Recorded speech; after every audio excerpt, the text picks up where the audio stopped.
Looks like we got the recording. So just a reminder, folks, every Wednesday from 12 to 1, we do an episode of Minnesota Outdoor Skills and Stewardship, or MOS.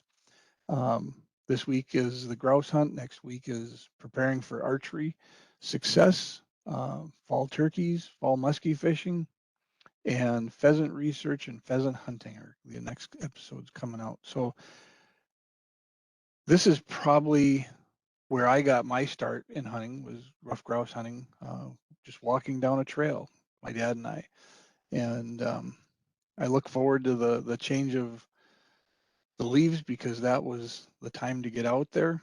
And I've been through the presentation with our guest today, and he's done a really nice job for us. So Charlie, tell the folks about yourself a little bit.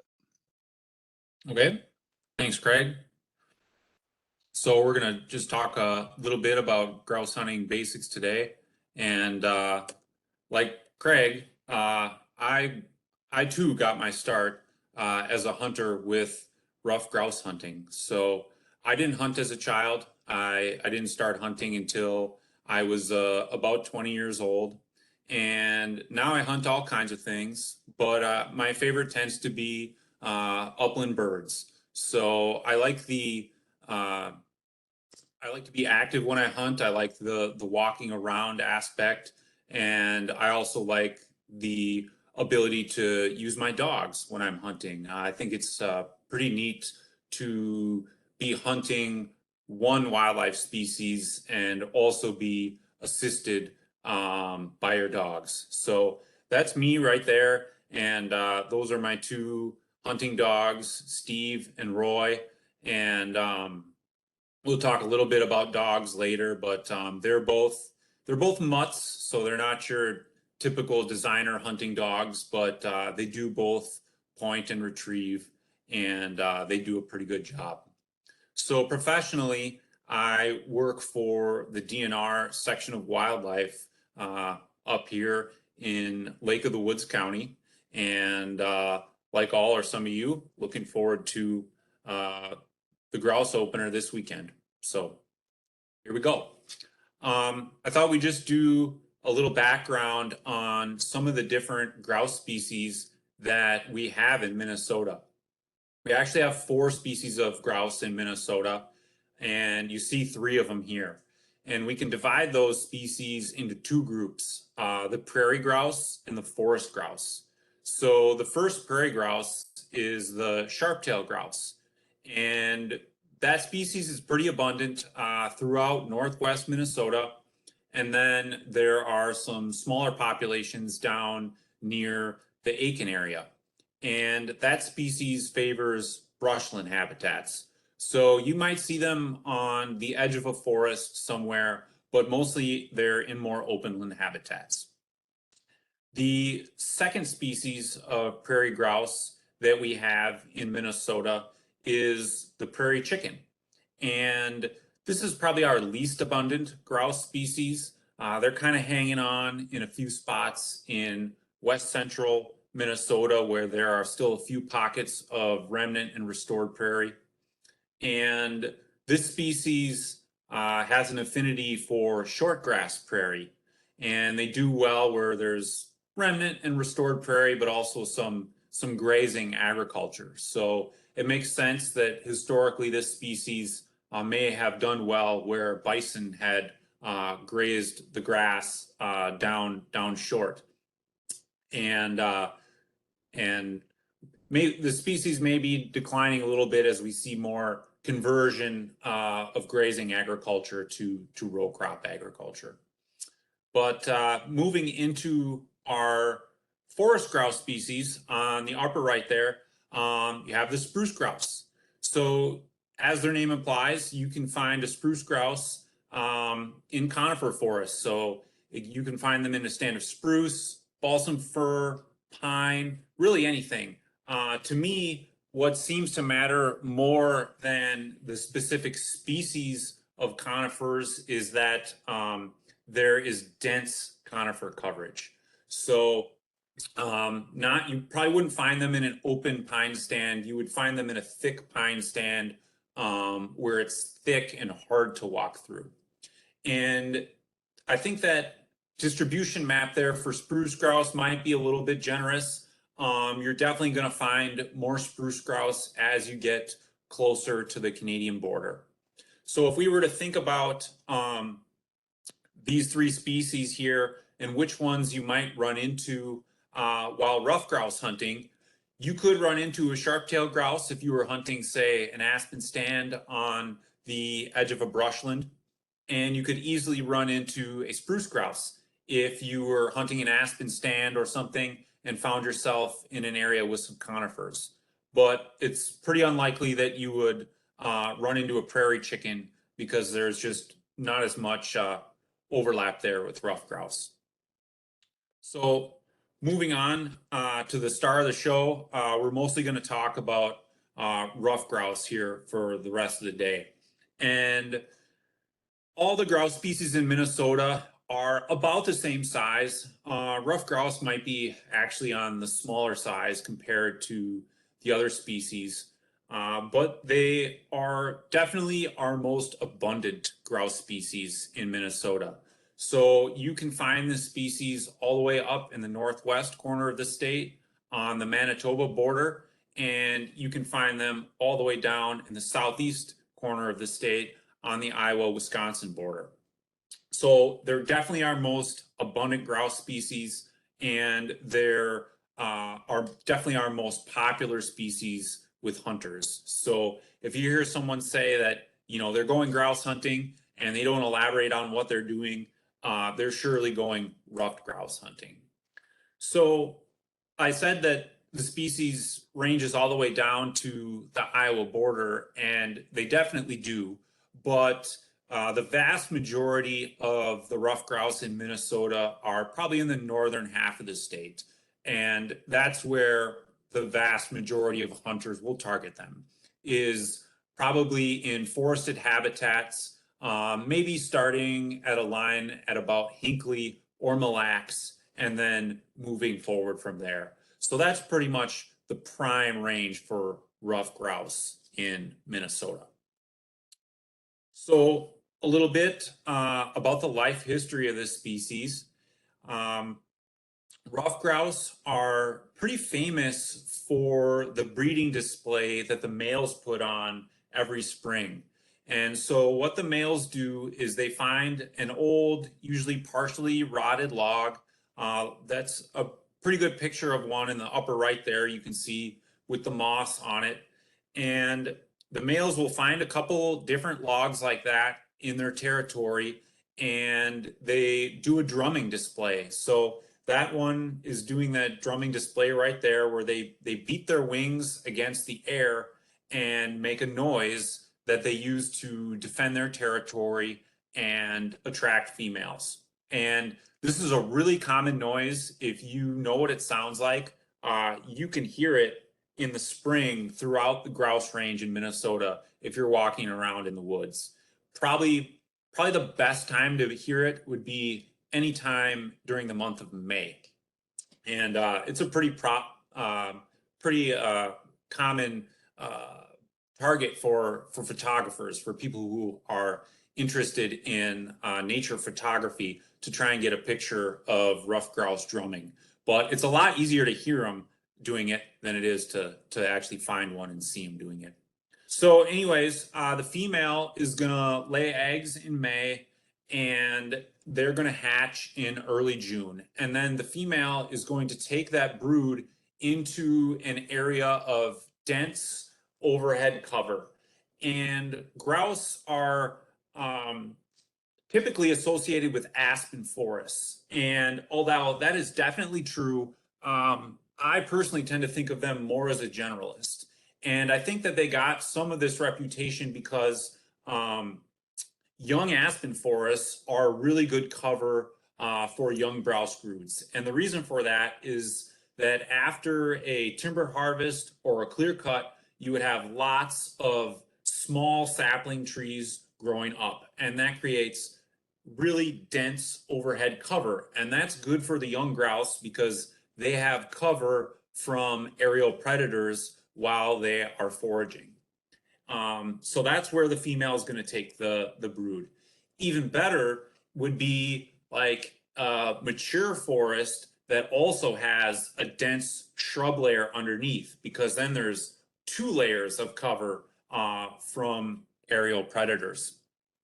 But then as the broods mature and we move into fall, the individuals start dispersing from their family groups a little bit. And then their habitat becomes a little more general because they aren't quite as vulnerable to predators.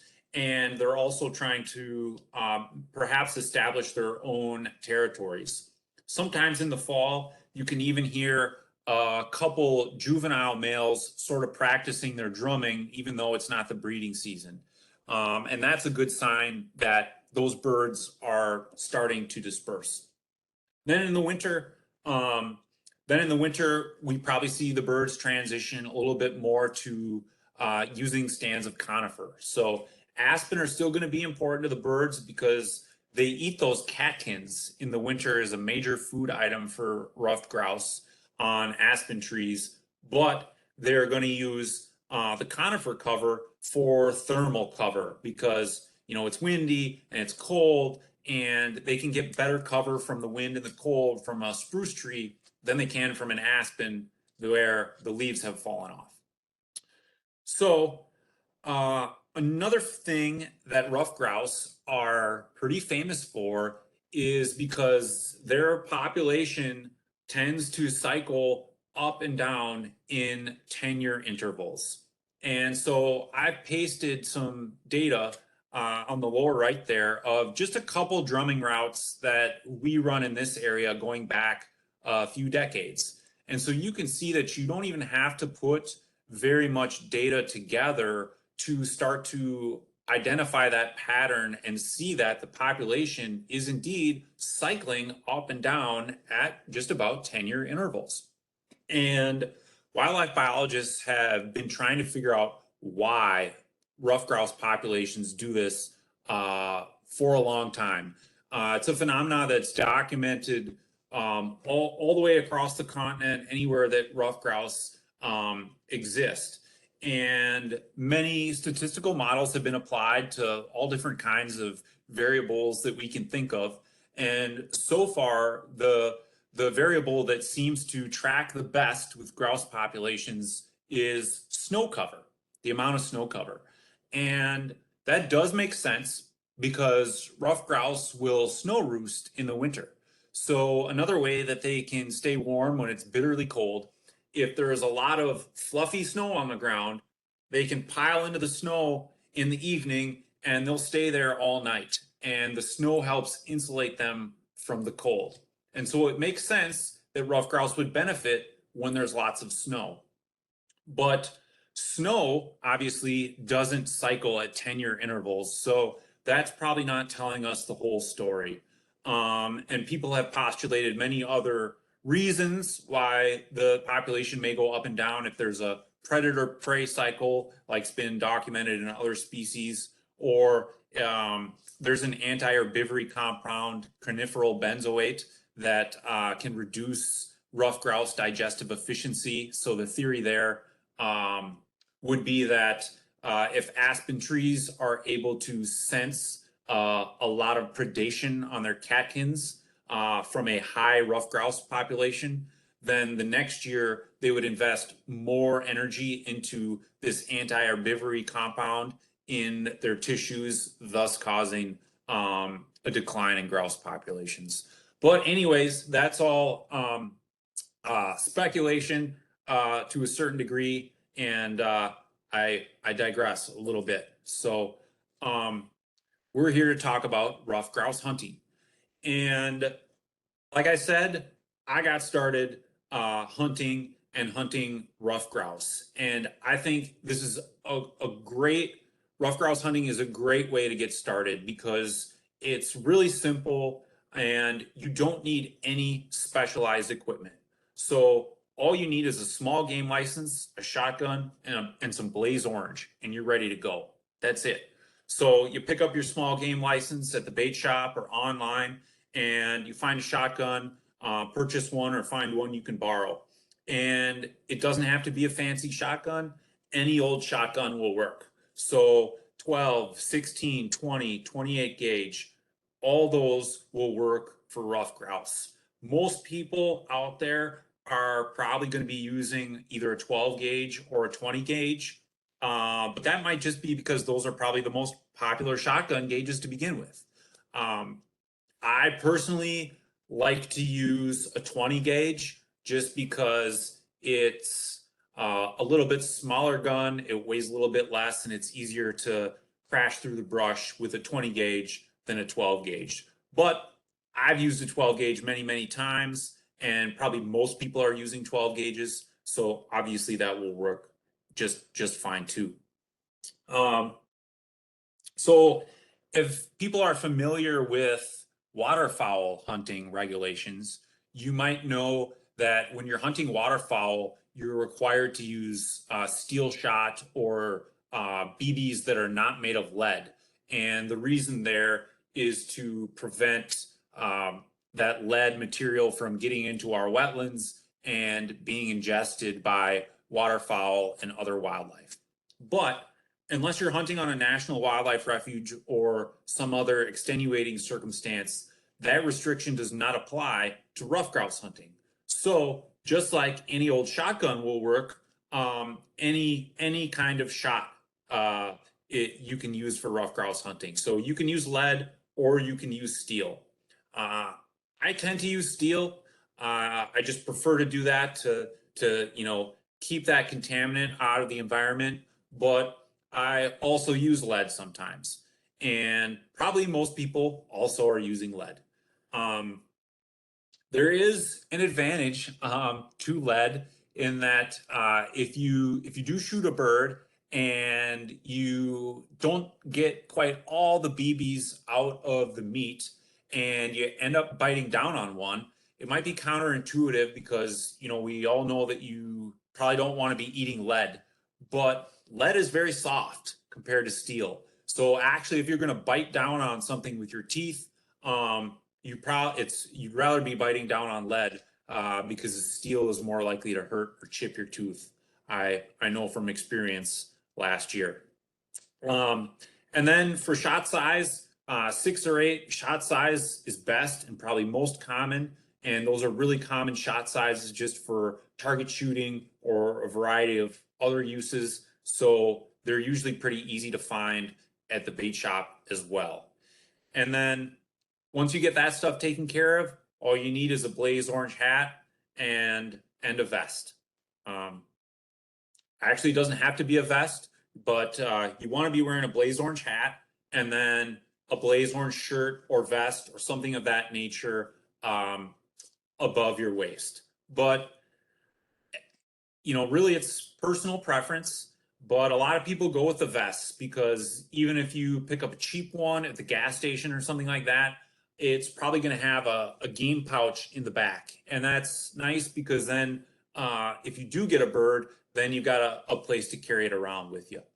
So just to recap, of all the outdoor activities that we can choose to get into, and all the expensive equipment that some of those activities require, rough grouse hunting probably isn't one of them. If you get a shotgun, you've really got most of it taken care of. You need a small game license, a shotgun, and some blaze orange, and you're ready to go. So what are you going to do when you actually get out there? So you got to find a place to hunt, and we'll talk about that in a minute. But basically, you find a patch of woods that you think might have rough grouse, and you're going to walk around out there and shoot at grouse when they flush up in the air. That's it. And so when rough grouse flush, they make a really characteristic noise. So you'll hear, and you'll soon recognize that that's your cue that a grouse has flushed around you, and you should be looking around trying to see if you can get a shot at it. So a lot of times when I'm out there, I'm trying to walk slow if my dogs will let me. I'm trying to walk slow so that I can see grouse on the ground or up in a tree. But a lot of times, really, I'm hunting with my ears because that sound is what cues me off before anything, that something is going on around me. And it's really a pretty distinguishable sound. And once you hear it a couple times, you'll know it. You sometimes can flush a whole family group, and then you'll hear these grouse taking off all around you, and so that's going to be your cue to look around and see if you can get a shot off. So um, you can shoot grouse on the ground. You can shoot grouse out of a tree, but probably the quintessential rough grouse hunting experience is to have one flush and fly in front of you, and then you shoot it out of the air. But there's absolutely nothing wrong with shooting one on the ground or out of a tree. It's not illegal or anything like that, and it's a great way to get started. So then a lot of people, always want to know if they can or if they should bring their dog. And like I already said, I really like upland bird hunting because of the dog element. I just think it adds something that other types of hunting don't always have. And so myself, I have some dogs that are mutts, some hunting breed mutts, but they're not high end dogs or anything. But I've trained them to hunt, and they do a pretty good job. But if anyone was going to bring their totally untrained dog with, my one piece of advice would be that you only probably want to do that if you can keep your dog close. And the reason for that is that if your dog is, the reason that you may bring a dog in the first place is because often you see a grouse because it flushes, because it flies up in the air.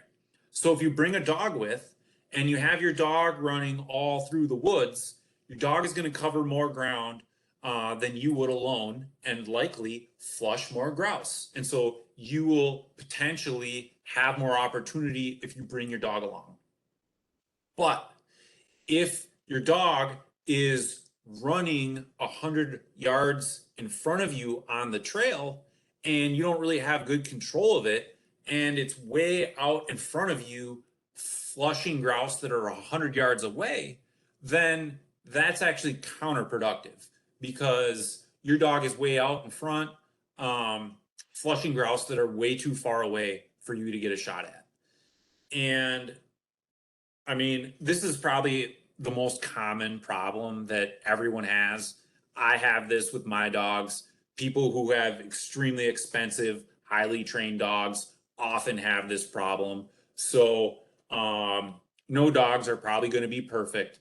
But if you are going to bring your dog with, the majority of the time, if you want it to help you, you should be able to keep it pretty close, probably within 20 or 30 yards. Really, the closer is better. There's almost no such thing as too close.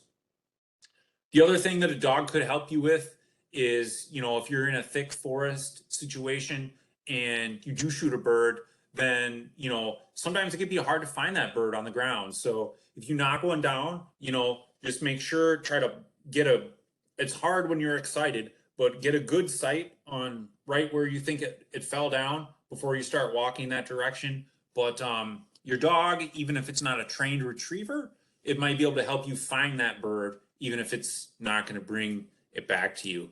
So anyways, that's one thing that, people will always ask when they start getting started grouse hunting is should I bring my dog? And really it's up to you. But my number one recommendation would be you should probably only do it if you can keep your dog close, because otherwise it's not going to help you. It's going to hurt you. So where to go? Well, we are lucky in Minnesota. There are lots of places to go. And if you're trying to find one, I work for the Department of Natural Resources. So I'm going to plug one of our tools here, that map there. is from our Recreation Compass. And that's a tool that's available on our website, the DNR Recreation Compass. And you can click all around and turn different things off and on and look at different types of land and help you find a place to go. So in Minnesota, probably like the crown jewel of our ruffed grouse hunting land might exist in our state forests. And those are state lands managed by the DNR, and we have over 4 million acres of them. So there's lots of opportunity there. Moving down the list, we also have over 1 million acres of wildlife management areas. And these are areas that were acquired and managed for wildlife and for hunting. So these areas are always going to be a great place to look. If you're looking for a place to hunt, check out a wildlife management area. We also have 2 national forests in Minnesota. So we've got the Chippewa National Forest in north central Minnesota and Superior National Forest in northeast Minnesota. Both of these national forests have tons of grouse habitat and tons of grouse hunting opportunity. And then last but not least, often overlooked, a lot of counties have county-owned land, and it's almost always open to hunting. And especially in the northern part of the state, some of these acreages can be substantial. So check that out as well. So one thing that can be intimidating, I think, for people that are getting started hunting is where to go. And it's because, say someone wants to go on a hike, you might go to a park and there would be, a sign there and a trail telling you exactly where to go. But for hunting, it's not always like that. You basically just find a chunk of land and you go. And so all those land types that I previously listed, state forests, WMAs, national forests, the vast majority of those acres are open to hunting. You don't have to ask anyone or get permission. You just go during the appropriate season and have fun. But if you are looking for a little bit of a way to get started, one place to start could be a hunter walking trail. And so you can find those on the DNR Recreation Compass website as well.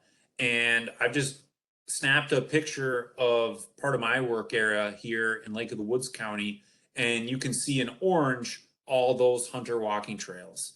And so not every area has this many, but those can be a good place to get started because you're less likely to get lost or something if you're on a trail, and it just kind of eases you into it, I guess, if you're looking for a place to go. And people ask me, well, don't your hunter walking trails just get hammered by hunters because you're advertising to hunt there? And I'm sure they do get hunted more than an average area next door, but not too much, because I myself will hunt these trails after work on weekends. So I am a believer.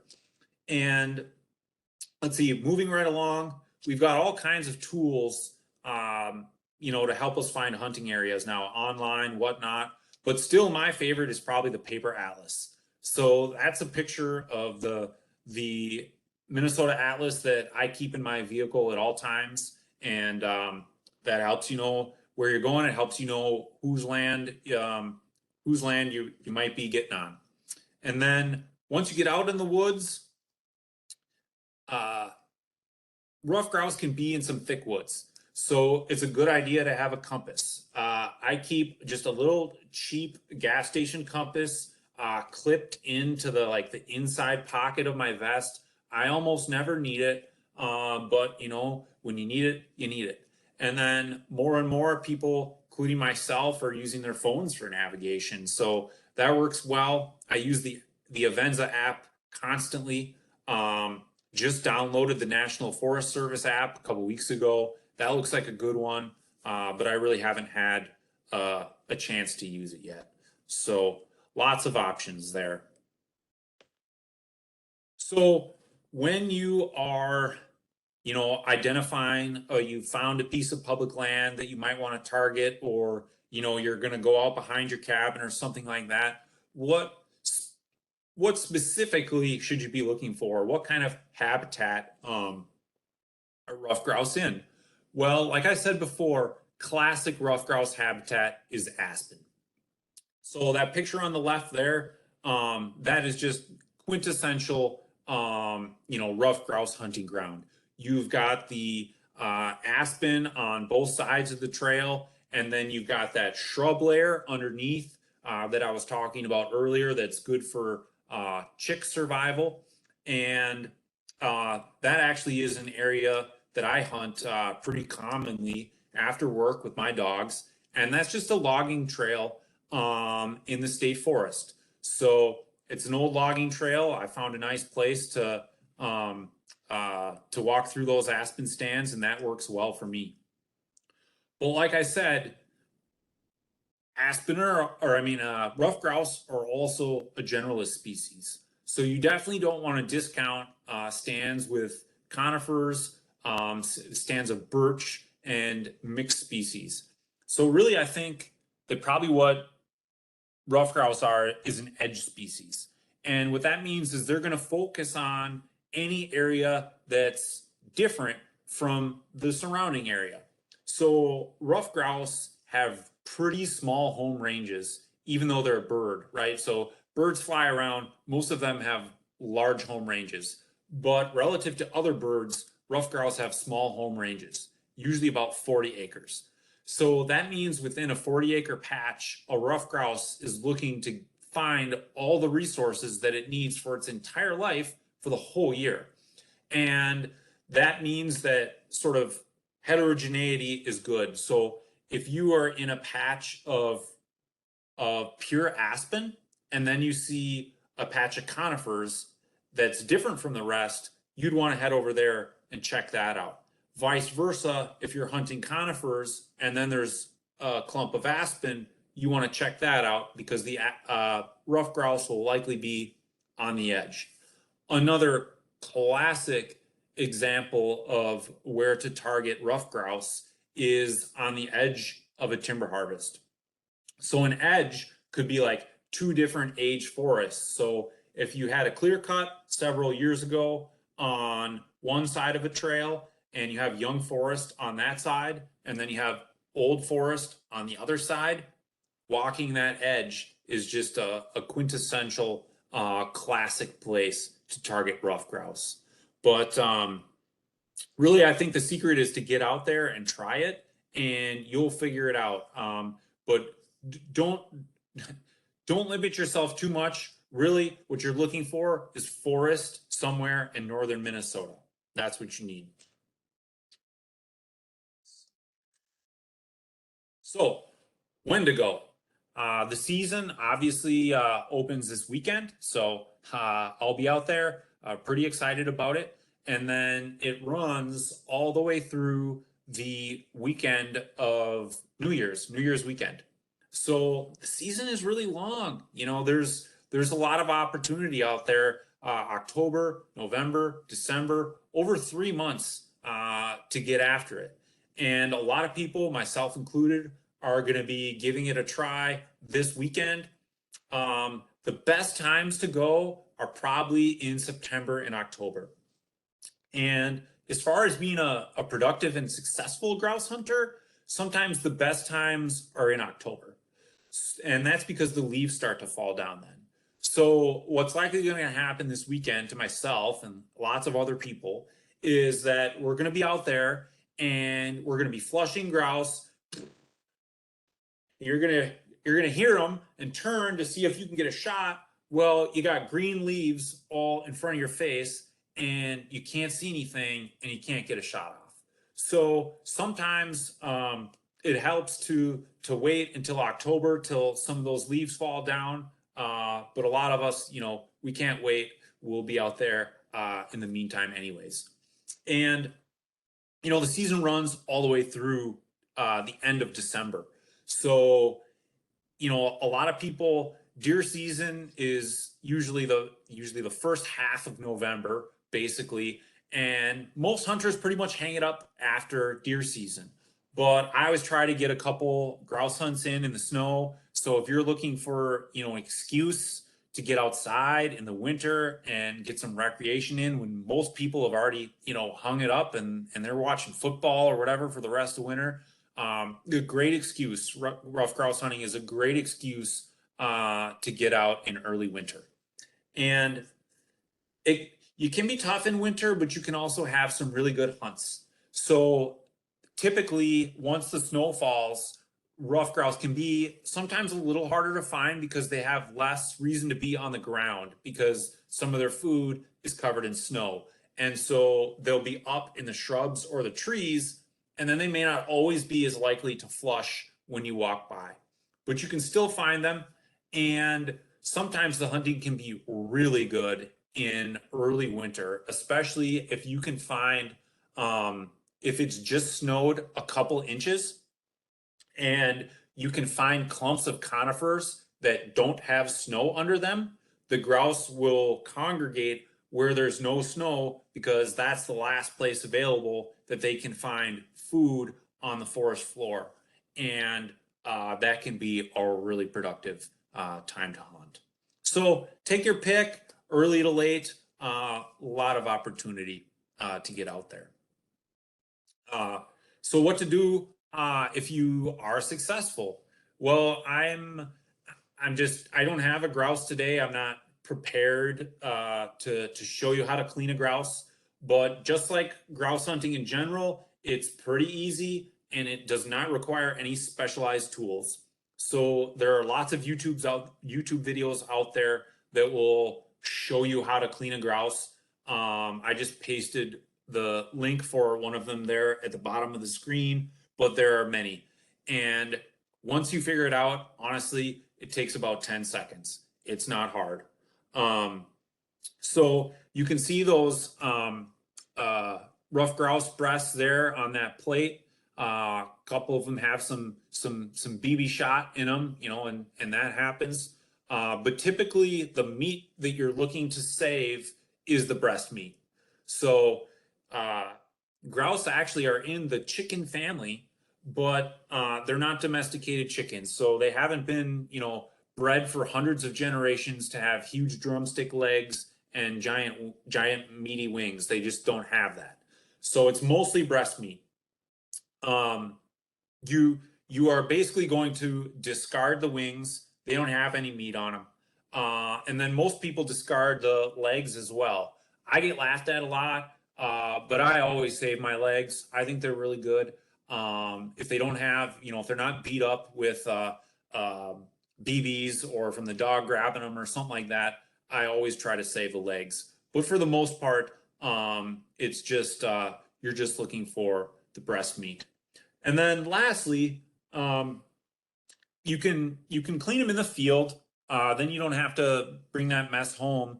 But when you do that, and this pretty much goes for any game bird that you hunt anywhere, if you're going to be transporting it, keep one feathered wing attached.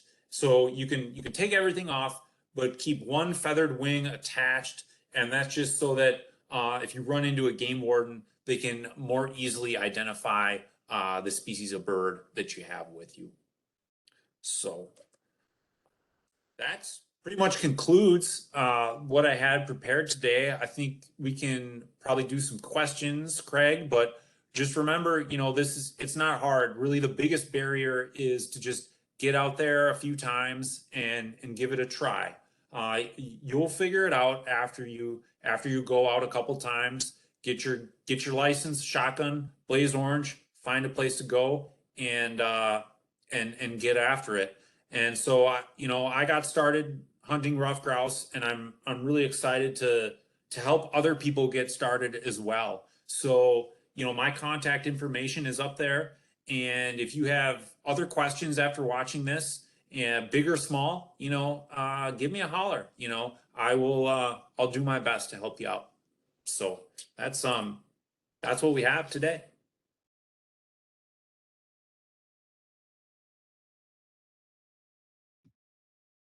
Awesome job, Charlie.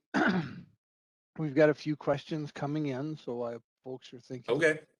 things they want to ask, we can kind of get started. Go ahead and shut down your presentation. That'll give everybody a bigger Okay. picture to look at. And we shared the links for the grouse hunting page, the hunter walking trails, recreation compass. Those are in your chat feature, so you can click on those. And Richard wanted to mention, the use of steel shot. And in our Learn to Hunt programs, we use lead shot at the range. And then if we're going to do an actual hunt, I would bring out the steel shot for that. And we were able to find steel shot pre-pandemic pretty readily and laid in a little bit of a supply so we can do some of that. So Maverick Yeah, wanted steel to know if shot you, is the wave of the future, that's for sure. yeah, More and more people are using steel shot. I pretty much always try to use it, but you can still use lead. So our friend Maverick here was asking about a grouse call, and I've got duck calls, goose calls, dove calls, but I've never heard of a grouse call. But one of the interesting things is when you walk in on a grouse, if you're listening carefully, you'll hear it peeping, and that's usually an indication that you're pretty close to one. It's a nervous habit that they have just before they take flight. So for if you sure, I think it listen, sounds like chickens clucking, cluck, cluck, cluck, kind of, yep, and that's another sound that you can listen to. And usually when you hear that, one's about to get up in the air in a second because they're getting nervous. yep. Melissa said that the U.S. Forest Service also has hunter walking trails. Not sure if Yep. these encompass in the DNR list, and probably not. You'd probably have to go to the um, forest of choice, either Superior or Chippewa, and see what they have available there. They may be on the recreation compass. I'd have to check, but you are definitely correct that uh, there are a multitude of different agencies that have hunter walking trails for sure. So check them out across national and state forests and WMAs. Definitely. Sherry asked, "What's the best time of day to hunt grouse? Are you out there at Ooh. the crack of dawn?" That's one of my favorite parts about grouse hunting is that you don't have to be out there at the crack of dawn. Um, if if you were to be out there early, I think that is definitely on average going to be a better time than the middle of the day. So just like a lot of wildlife species, rough grouse are active during the early morning hours and then again at night or just before evening. So if you want to try and get out there at the crack of dawn, absolutely, that's going to be a good time to do it. But grouse are diurnal, so they're active all day long. If you miss the dawn period, uh, hit the dusk period. So what rough grouse will do is they typically want to feed right before dark because they're going to rest all night, and so they want to get a good meal in before nightfall. And you'll see this if you clean a grouse. Often they have a crop, which is like a gland right here that they can fill with food, and it's pretty big for bird that's not that big, probably at least as big as a golf ball. And what they'll try and do is fill that up in the evening so that they can eat that stuff overnight. So in the evening or, right before dusk is actually a pretty predictably good time to grouse hunt because the grouse are typically active, they're typically on the ground and they're feeding. So that's a good time to find them. But they're doing the same thing in the morning too, because in the morning they've used up all their food reserves and then they're feeding again just the same. So yeah, morning and evening are definitely the best, but anytime during the day will work. Perfect. Richard wants to know if you've had any experience training a dog using commercial grouse scent on a retrieving dummy.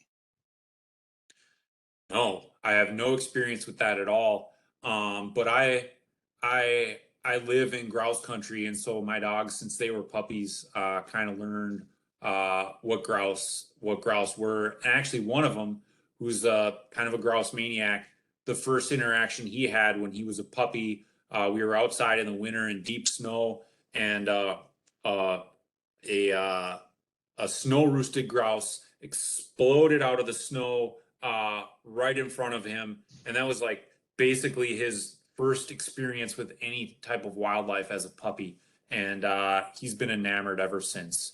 But no, I have no experience with commercial products. And Maverick wants to know if you can stationary hunt ruffed grouse. And I've got a thought on that, but I'll hear what you have to say. I've got a thought on that too. I would probably want to move around. But what happens if I'm hunting without a dog, which I've done many times, then I tend to move slower because you aren't going to have the benefit of the dog flushing or pointing grouse for you. And so you tend to kind of want to creep along and go a little slower so that you might notice a grouse on the ground instead of walking by it. But no, I probably wouldn't recommend stationary hunting. So here's just an observation that I've had sitting in my deer stand. There is an area that the grouse would come in every evening and feed on the buds. And I mean, there'd be 4 or 5 grouse hanging around the stand. And I've always thought, boy, now that might be a thing to do after deer season would be to go out there with, you can hunt grouse with a 22 or shotgun and just set up in the deer stand and wait for them to come out to the feeding area that they had. And the other thought was, if you ever find an old farm site with an apple tree, that's not a bad spot to just kind of hold up in the evening because my wife has gotten a few grouse out of the apple tree over the years, and just something that I've noticed. Um, it's Brad here says keep in mind shooting a bird on the ground can be very dangerous to the dogs or other hunters. Um, I kind of agree with that statement that normally you want to have that muzzle up in the sky. You don't want to have the grass or the brush because you can't see what's on the other side. But I'm sure where Charlie hunts, I mean, how many people do you run into? Not very many up there, I can imagine. Not many, and I mean, yeah, he's right. Thanks for the comment. It goes without saying you got to know your target. So, Yep. Um, let's see here. What's the best type of brush to look for? Dogwood, alder? How do you identify them? From Robert. those are all good places to look. Dogwood can be especially good early in the season, like this weekend and the next couple weekends, because the berries are still on the plants of gray dogwood, and grouse will actively be eating those berries. So those are great places to look. Red osier dogwood has bright red stems, and those berries are going to be visible. High bush cranberries are ripe right now, and those are a viburnum species, so they have kind of like a maple type leaf and bright red cranberry looking berries. And grouse will definitely be targeting those early in the season. But I don't think the type of brush is necessarily as important. It's more of a structure thing. So the grouse are using the structure of that vegetation during the summer to keep the predators away. So the particular species that it is might not matter as much, just whether there's brush there or not. And like you mentioned, alder will, especially like a mixed alder aspen stand, will definitely hold grouse, and you might flush up a couple woodcock in the alder as well as a bonus. Mm-hmm. Dale had a comment on the use of steel shot. maybe preferable because it pulls in less skin and feathers into the meat of the bird. Steel is smoother and goes in cleaner. I haven't experienced that. I've tend to hit a bird with shot in the breast area. It seems like anything pulls feathers in. And you'd mentioned that in your grouse cleaning segment there. I always like to use like a fillet knife, and I'll go in where um, the BB went in, make a slit, and try to work out the feathers, the bloodshot, and just put up a nicer piece of meat. That's the last thing I want one of my guests is to bite into a pellet or a mouthful of feathers. So that might help. I've never heard that before, but I'm going to be on the lookout for that concept now. Yeah. Um, Amber, good to see you back, Amber. How long would you say that steel shot is good for? As long as you keep that ammunition cool and dry, 70 degrees or cooler, and well, I think it's 40% or thereabouts for the humidity. Um, it'll last a long time. I've got ammo that's 20, 25 years old. This came out in the ammo talk. I don't want to say that I'm a hoarder, but I'm an opportunistic buyer. So if I see something that I can use or I know I'll use, I'll pick up a box or two. And I have an older 16 gauge Browning Sweet 16 that I don't want to run steel through it.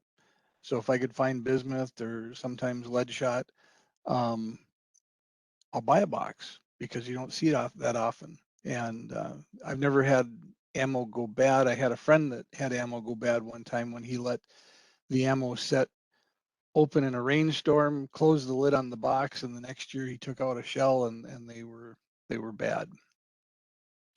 But cool and dry is the key there. Let's see here. Are there more grouse near gravel roads since they require gravel for their crop? Um, Good question. I'm not sure, but they definitely will come to gravel to put it in their crop. So very well could be. And I should have mentioned that as you're looking for places to hunt, really good places to hunt. A lot of people do it around here, all over national forests and whatnot. Is just walk down a lonely two track. Mm-hmm. If you can find a road in the national forest and an ATV trail or whatever that people aren't really using, and you walk down that road, that is a great place to find some grouse for sure. Sounds good. Now, Pat had an interesting question. Do you have a suggested maximum number of birds that can be taken from any given area at a time? Uh, we can't stack grouse numbers up, can we? Not really. The possession limit is 5, but I think that rough grouse would probably fall into a group of species that they have relatively short lifespans and relatively high reproductive output. So a female can have like as many as 10 chicks, and they really don't live very long. Like a 3-year-old rough grouse, it's probably a really pretty an old bird. So, if one area has a lot of intensive hunting pressure, those birds are obviously being removed from that area. But at the same time, even without hunting pressure, rough grouse don't live very long anyways. So it's not like Craig said that we can really just stack them up year after year by reducing hunting pressure, and soon we'll be up to our eyes in grouse because they just they don't live that long. All kinds of predators are looking to take them out. Good deal. So Doug had an interesting comment. Um, as far as hunter ethics, when you pull up to a hunter walking trail, and if you see someone parked there, just move on to the next one. Um, or is there Sure. sometimes room for several parties? I mean, only if you've noticed um, those hunting opportunities would would you know if there's enough room for more than one group? Same with, any of the hunting stuff. I mean, if you're going out to your duck blind and there's somebody set up in your cattails, just go down and find another spot. If there's someone parked at the trail that you normally deer hunt on, maybe you can check out your stand and see if there's, adequate room, or you might have to move down the trail a little bit. It's just treat people the way you'd want to be treated out in the woods, and hopefully they reciprocate with that. Amber came back with a second question. Spoken with landowners. Where can you clean out your grouse in given areas throughout the hunting season? I don't know when the population was like the following year. So, Amber, maybe you can clarify, were you saying taking all the grouse out of that available area, or do you want to actually clean your birds there?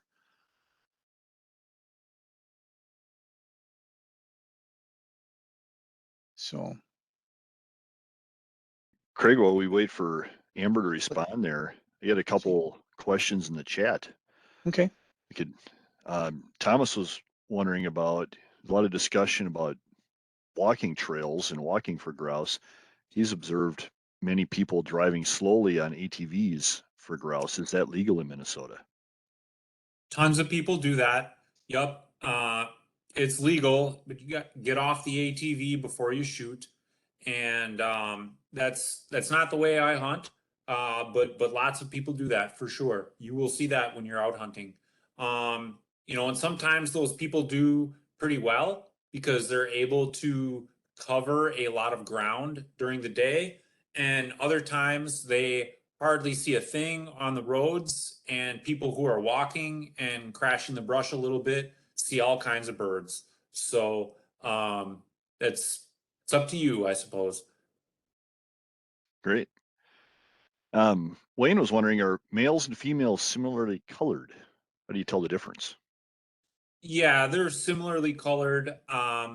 If you take a feather off the back above their tail, then those feathers will typically have two dots on the end if it's a male, and just one dot if it's a female. And that's probably the best way to tell, without looking inside them or anything like that. But basically, when you're just looking at a grouse, there's no way to tell.